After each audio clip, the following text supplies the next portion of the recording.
The South China Sea is a vital maritime highway, connecting the Indian and Pacific Oceans and carrying a huge share of global trade. Its waters are rich in oil, gas, and fish, making it a critical resource for surrounding nations. Control over the sea is a top priority for countries like China, Vietnam, the Philippines, Malaysia, Brunei, and Taiwan, all of whom have overlapping claims. These disputes are about more than resources. They're tied to national pride, sovereignty, and security. The region is a potential flashpoint where diplomatic tensions can quickly escalate. For smaller nations, the stakes are economic survival. For China, it's about security and asserting itself as a maritime power. The South China Sea is where modern international law collides with ancient history, setting the stage for a high-stakes global dispute. To manage ocean disputes, the world created the United Nations Convention on the Law of the Sea, UNCLOS. UNCLOS sets clear rules for maritime zones and resource rights, and most countries, including China and the Philippines, have signed on.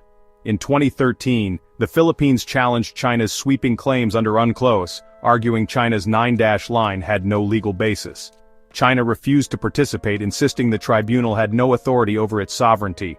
In 2016, the tribunal ruled overwhelmingly for the Philippines, declaring China's historic claims invalid under international law. The ruling was a legal victory for smaller states, but China rejected it outright, calling it null and void. This set up a direct clash between international law and the will of a major power. The South China Sea dispute now tests whether global rules can stand up to national ambitions. China's claim is drawn as the 9-line, a sweeping U-shape covering most of the South China Sea. Beijing bases this on centuries-old records of Chinese sailors and fishermen, arguing these historic ties predate modern treaties. The 9-line first appeared on Chinese maps in 1947 and remains central to China's national identity and foreign policy. For China, reclaiming the sea is about restoring lost sovereignty and national pride. This historical narrative is why China rejects the 2016 UNCLOS ruling, seeing it as irrelevant to its ancient rights. China insists that international law can't erase centuries of presence and control. The dispute is not just legal, it's a battle over history and destiny. At the heart of the South China Sea dispute is a clash between modern international law and claims rooted in history. UNCLOS uses geography to set maritime rights, ignoring who arrived first or what old maps show. China's 9-line prioritizes historical presence, challenging the universal rules UNCLOS was designed to enforce. The 2016 tribunal ruled that historic rights can't override UNCLOS, but China's rejection undermines the global legal system. For smaller nations, UNCLOS is their shield. For China, it's an obstacle to historical justice. Today, China continues to build military outposts and enforce its claims, while the US and others push back with freedom of navigation patrols. The dispute is about more than resources. It's about whether the world is ruled by shared laws or by power.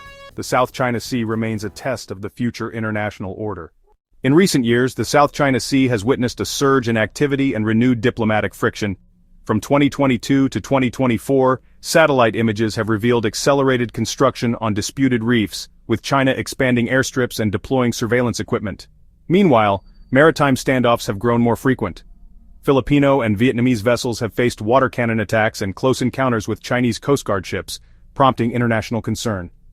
Diplomatic incidents have become commonplace. In 2023, a high-profile summit saw Southeast Asian leaders urging restraint, while the United States and its allies increased joint naval patrols to assert freedom of navigation. The European Union and Australia have issued statements supporting the 2016 tribunal ruling, calling for peaceful resolution and respect for international law. China, for its part, has continued to assert its claims, holding large-scale military exercises and warning outside forces to stay away. At the same time, back-channel talks and regional forums have attempted to prevent escalation, though with limited progress. As the world watches, the South China Sea remains a flashpoint, its waters reflecting the broader contest between national ambition and the rules-based order. The choices made here in the coming years will shape not only regional stability but the future of global diplomacy. The South China Sea dispute is a complex web of competing claims, each rooted in different interpretations of law, history, and strategic necessity. To understand the arguments, we must examine the positions of the main parties: China, the Philippines, Vietnam, Malaysia, Brunei, and Taiwan. through three distinct lenses: legal standing, historical precedent, and geopolitical influence. First, from a legal perspective, the United Nations Convention on the Law of the Sea, or UNCLOS, forms the backbone of maritime law. Under its rules, countries are granted exclusive economic zones, or EEZs, extending 200 nautical miles from their coastlines. The 2016 International Tribunal ruling, which favored the Philippines, found no legal basis for China's expansive 9-line. Most legal scholars agree that, under UNCLOS, the claims of coastal states like the Philippines and Vietnam carry significant weight. However, China rejects the tribunal's authority, arguing that the decision lacks enforceability without its consent. Turning to history, China and Vietnam both cite ancient maps and records to assert long-standing ties to the disputed islands. China points to centuries-old navigation charts and imperial decrees, while Vietnam references its own administrative control dating back to the 17th century. Yet historians debate the continuity and legitimacy of these claims, noting that historical presence does not equate to modern sovereignty under international law. Other claimants, such as Malaysia and Brunei, base their arguments on proximity and effective occupation, rather than historical documentation. On the geopolitical front, the South China Sea's strategic value cannot be overstated. It is a vital shipping lane, rich in resources, and a focal point for military power projection. China's assertiveness reflects its rising influence and desire to secure maritime interests. Meanwhile, Southeast Asian nations seek to preserve their sovereignty and economic rights, often looking to external powers like the United States for support. The involvement of global actors has internationalized the dispute, making resolution more complex but also discouraging unilateral escalation. In summary, while historical narratives shape national identities, international law, particularly UNCLOS, remains the most widely recognized framework for resolving maritime disputes. The legal arguments of Southeast Asian claimants generally align with this framework, giving their positions broader international support.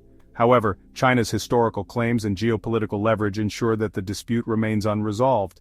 Ultimately, the strength of each argument depends not only on legal and historical evidence, but also on the shifting balance of global power and diplomacy.